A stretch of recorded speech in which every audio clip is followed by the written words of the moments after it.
Hello, everyone. This is John Beverly, the businessman with a conscience, here at the Alkemalon Village, where each one reach one, each one teach one. One brick, one building, one block at a time. And as we often say, people don't care how much you know until they know how much you care. We show that we care about the things that we do. And today, hopefully I'll say something between my brother and I All right. that might encourage or benefit something you could use. And if not, they used to always tell me just take it, set it on the shelf, and when the time comes, then go back to it.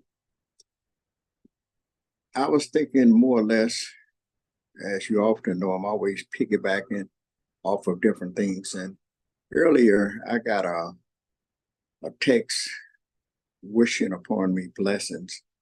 And as I was reading that, and everybody wants to be blessed, everybody wants to have. But as I often tell people, no one sees your dream but you. It's easy for someone else to tell you to give up a dream or whatever. But based upon the decisions that we make brings about our consequences. And let our decision brings about our consequences, not others. And as I was thinking about those different things, my mind is always scrambling and just all over the place. And as I was thinking about that, I was thinking how, we find ourselves today. I tell people that I have learned how to be a servant.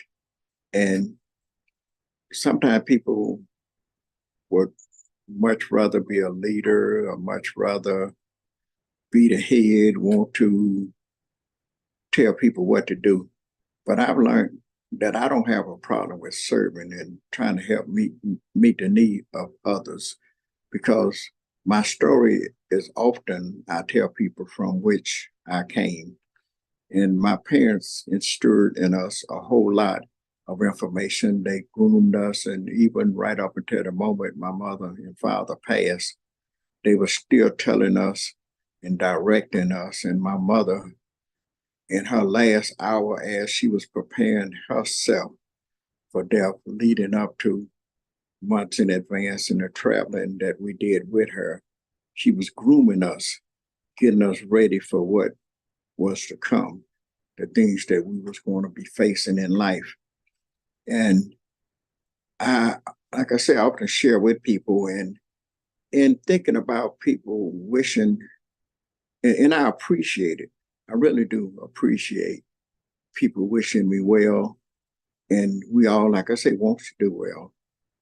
But they wished upon me some blessings, and I received them. But I thought about a little song that says, the words go something like, I may not have everything. I may not be the best of anything. And there has been times when I felt that I was all alone. And there was times that I felt also that I was just the least of all.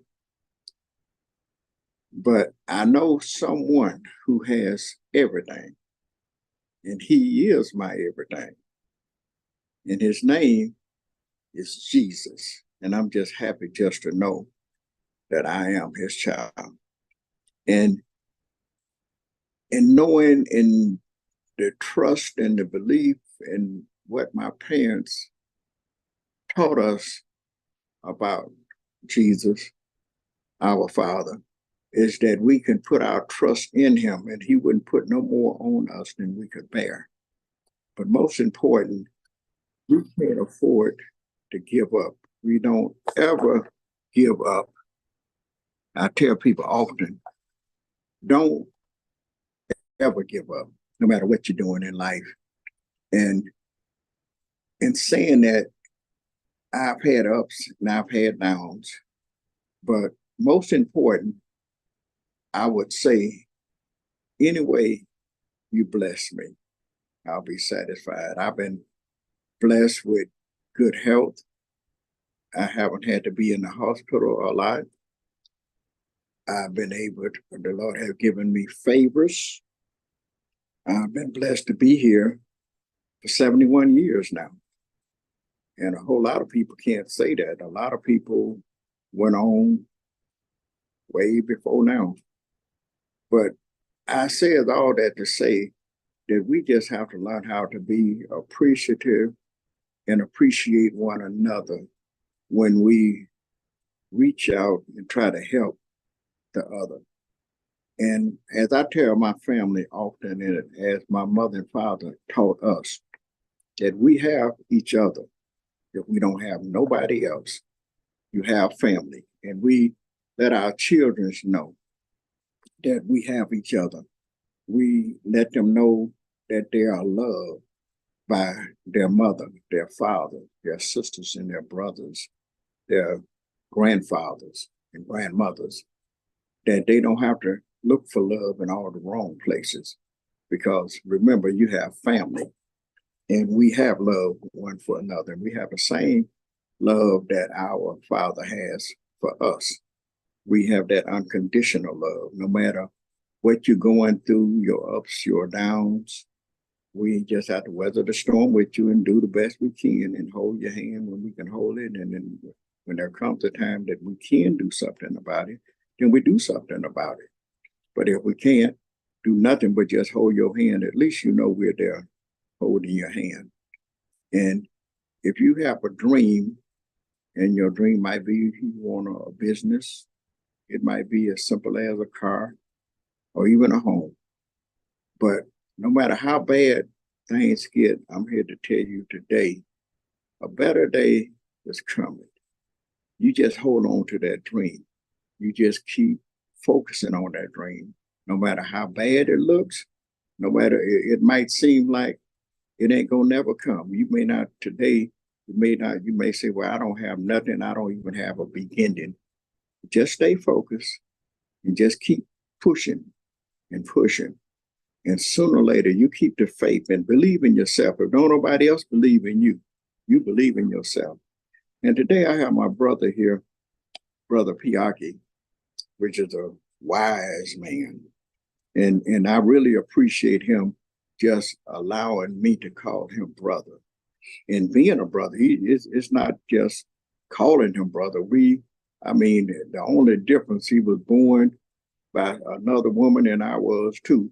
But as far as the love and the relationship and being there for one another, I don't have another brother in my family. And any of you that know the Beverly family, we are a close-knitted family. So I'm going to stop right now and give my brother Piaki a little time to say something. Well, I got to say, look, this is my brother from another mother. Because when I was on my way out, getting close to looking at Mr. Death, his mother made sure that every Sunday I had a meal, a good, healthy meal, when I had that COVID in me. And it helped me pull through. So I know me and his mother, she's my mother. And that's my brother. So it hadn't be the same blood or the same birth. When you understand what he was just saying about having a dream, I remember before I got my first home, and I was thinking, I never bought no home before, but I said, well, how am I going to get this home? I don't have the money right now. I said, well, let me put myself on a plan. I give myself 5 years to save up enough to where I can put some money down on the home. Not knowing that what's going to happen within them 5 years, but starting to dream, starting to plan. Work your dream into your plan. And then if you plan to do these things and you be faithful to yourself, some of them dreams will start to come true. Because believe it or not, before I had got into that 5 years, I had got an opportunity on the way to saving the money to get the house at a faster rate. And I got it when they had the time they had what they call assuming. I don't know if they still do that nowadays. And it probably would be a lot more money involved in it than when I got in it. But I had accelerated my plan from 5 years to about a 3-year plan. and had enough money saved up to purchase the home on an assumption. So I assumed the mortgage at a low rate and stayed in it. I kept it for about 20 some years till these old fraudulent banks did what they did to most of the people in the country, robbed them, using what they call your money, and then they changed the whole contract that you purchased it under, and then you think you paying back a loan, and they got you on a fake something that they call well, put it this way: if the bank that you had got the loan under changes its name the next month, you know they stole your stuff.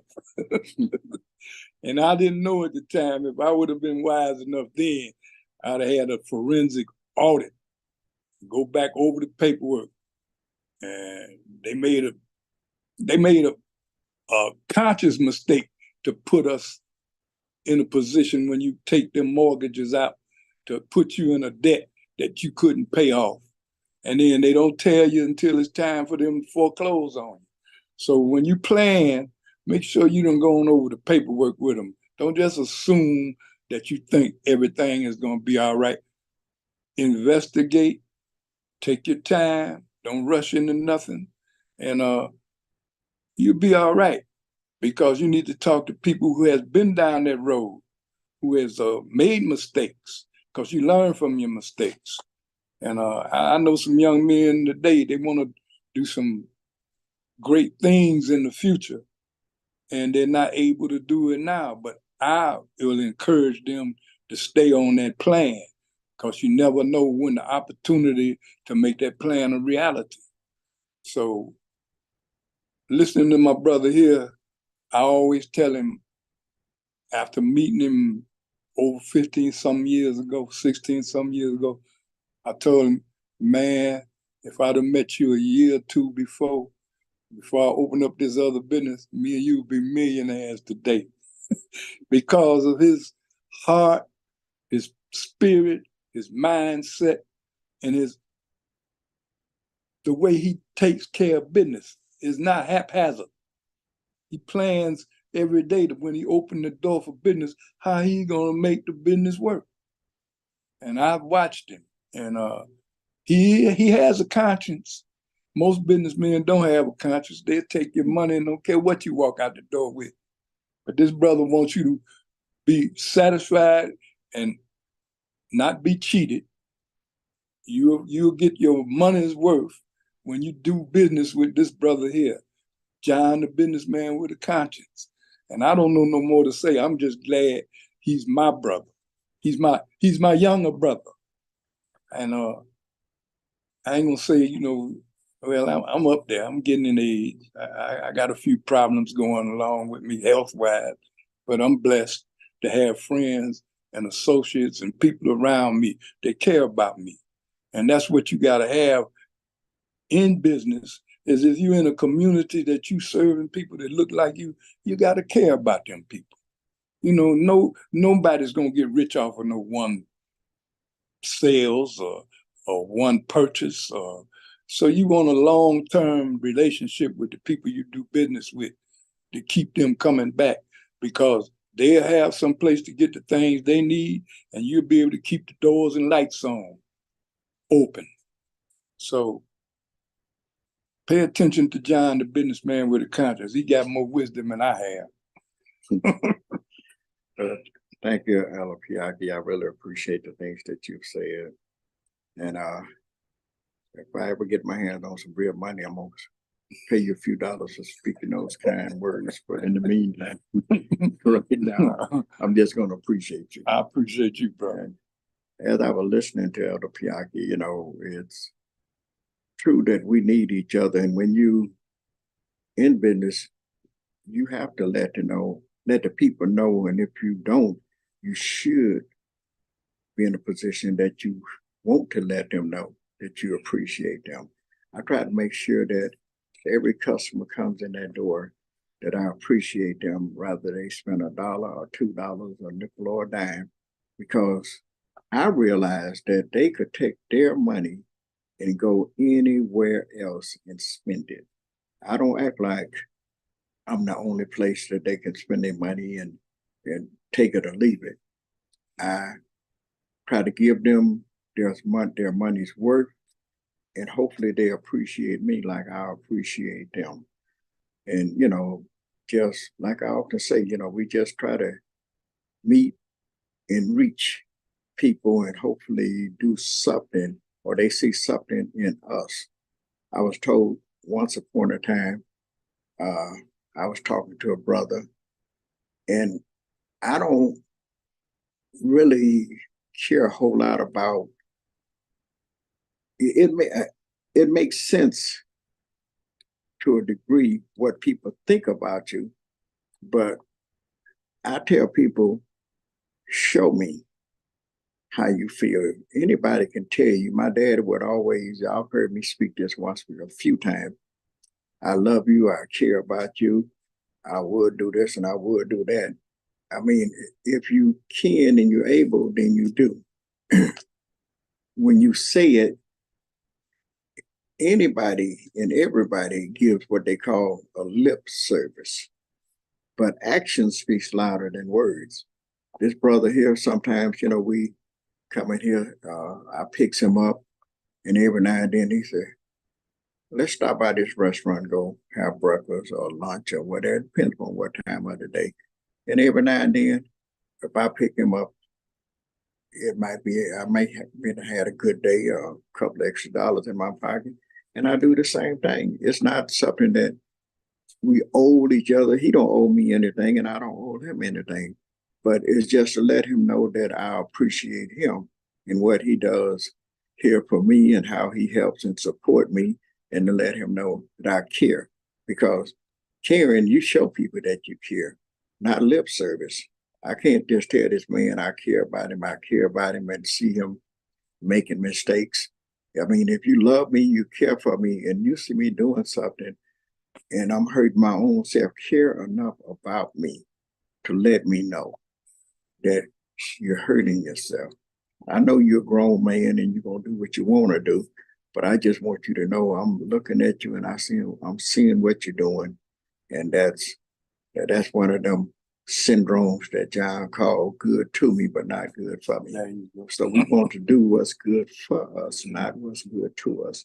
And as long as we begin, and you don't, Rome wasn't built overnight. You don't have to do it overnight. You can slowly start doing things that's good for you and your family, you and your children, you and your husband, you and your wife, your family as a whole. So I just want you guys to know that I appreciate you for taking the time out and listening to us. This is John Beverly, the businessman with a conscience, here at the El Cumalon Village, where each one reach one, each one teach one brick, one building, one block at a time. And as we often say, people don't care how much you know until they know how much you care. And we show it by the things that we do. Thank you and have a great day.